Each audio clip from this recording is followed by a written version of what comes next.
Shalom, Bapak Ibu dan saudara-saudara sekalian yang kekasih dalam Tuhan Yesus Kristus. Kembali kita bertemu untuk mempelajari firman Tuhan. Dan marilah kita berdoa terlebih dahulu.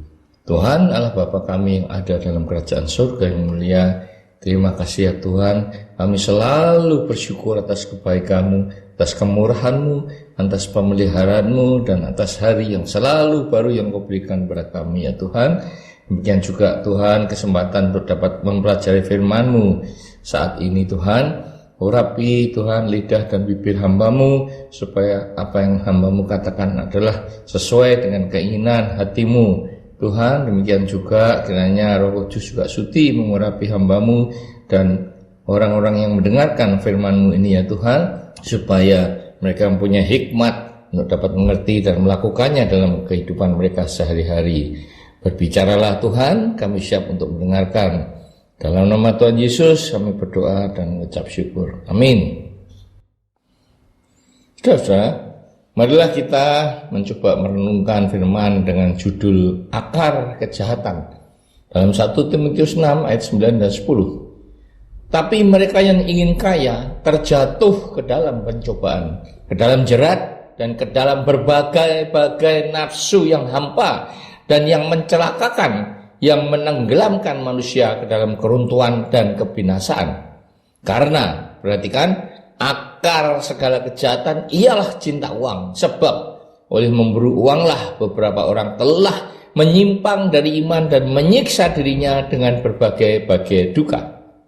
Saudara-saudara, semua orang pasti ingin kaya, ingin terkenal, ingin dihormati masyarakat dan sebagainya. Namun, ayat di atas menunjukkan apa akibat yang akan terjadi karena keinginan itu. Akar adalah bagian dari pohon yang berada di dalam tanah, tidak tampak, tetapi hidup mati pohon sepenuhnya tergantung dari akar yang mensuplai air ke pohon, ranting-ranting dan daunnya, sehingga sampai dapat berbuah. Akar merupakan gambaran Tuhan yang juga tidak tampak.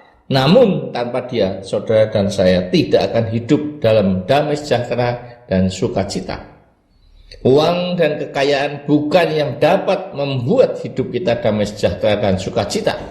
Buktinya, Adolf Merkel, orang terkaya keempat di Jerman menurut majalah Forbes, yang memiliki pabrik semen Heidelberg dengan omset 169 triliun per tahun dan pabrik farmasi Phoenix yang omsetnya 310 triliun per tahun.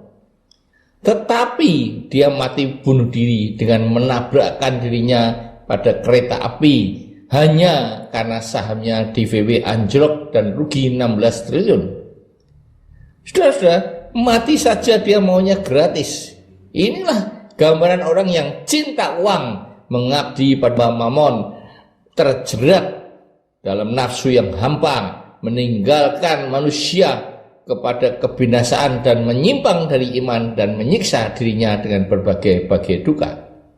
Kenyataan yang terjadi karena harta warisan, sesama saudara kandung, anak menantu sampai ribut dan mengajukan kasusnya ke pengadilan, bahkan pembunuhan anak kandung terhadap orang tua dapat terjadi karena tidak mendapatkan warisan dan sebagainya. Begitu jahatnya dampak manusia yang sudah dibutakan oleh harta dan uang, di mana segala cara dihalalkan demi mendapatkan uang, seperti menipu, korupsi, mencuri, merampok, sampai membunuh, maupun cara apa saja tanpa peduli akan sanksi hukuman yang akan diterimanya.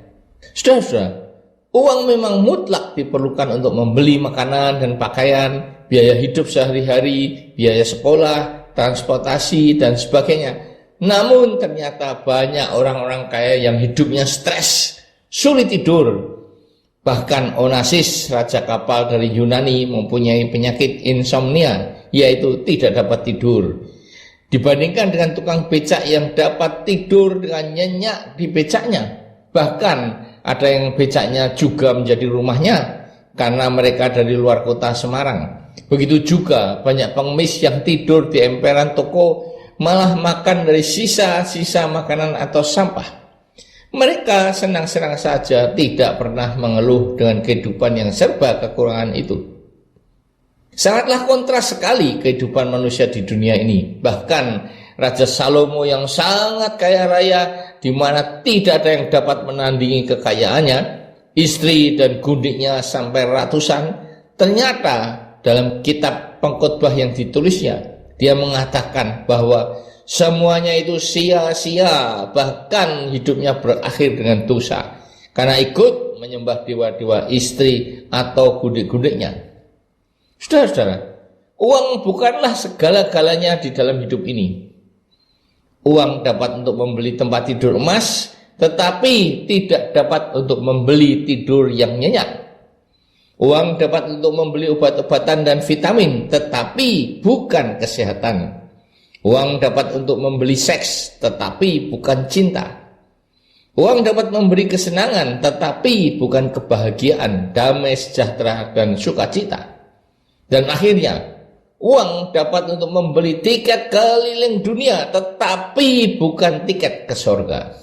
Saudara-saudara, siapa yang tidak mengenal Alexander the Great atau Alexander Agung, Raja Yunani yang kerajaannya membentang dari India sampai Mesir dan bagian utara Yunani dalam usia 32 tahun. Setelah menaklukkan ratusan raja-raja, dia akan pulang.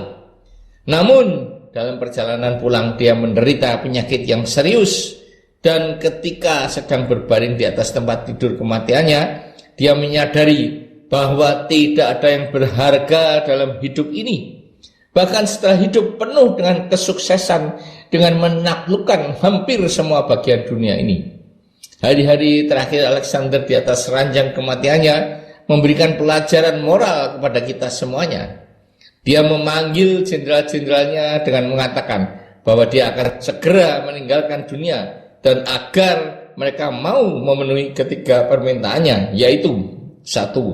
Semua tabib-tabib yang paling terkenal harus mengusung peti jenazahnya.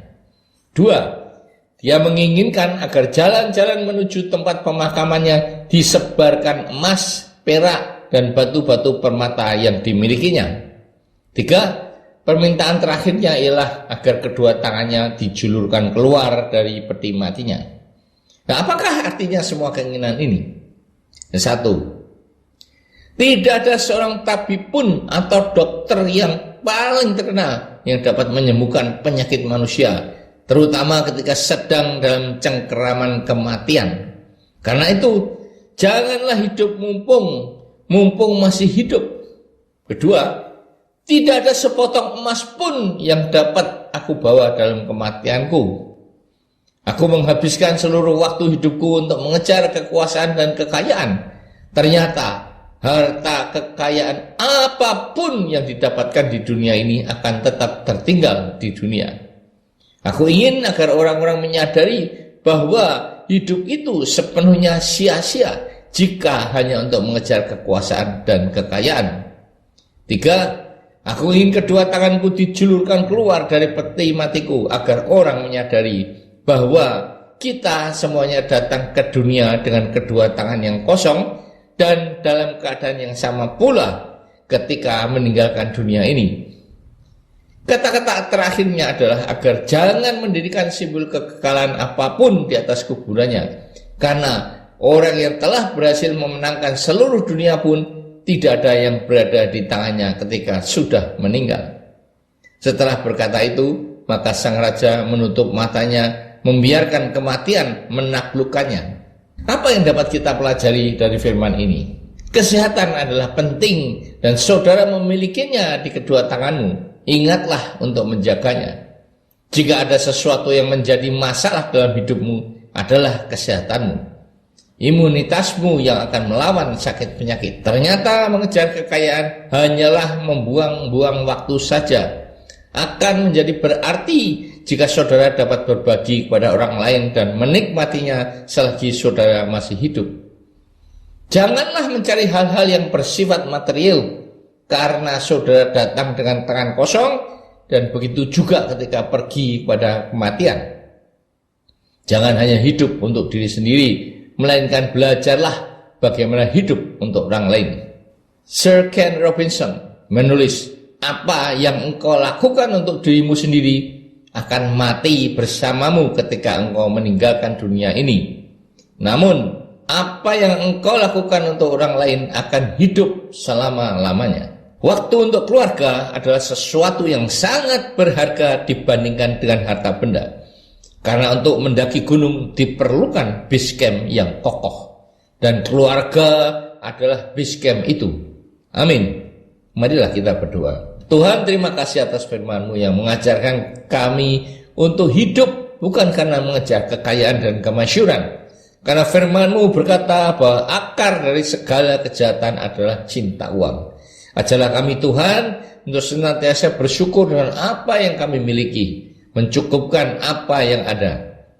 Sadarkanlah kami bahwa kekayaan, kemasyhuran, dan semua hal-hal duniawi ini ternyata sia-sia seperti yang dialami oleh Raja Salomo dan Alexander Agung. Semuanya sia-sia karena ketika meninggal tidak ada satupun yang ikut terbawa.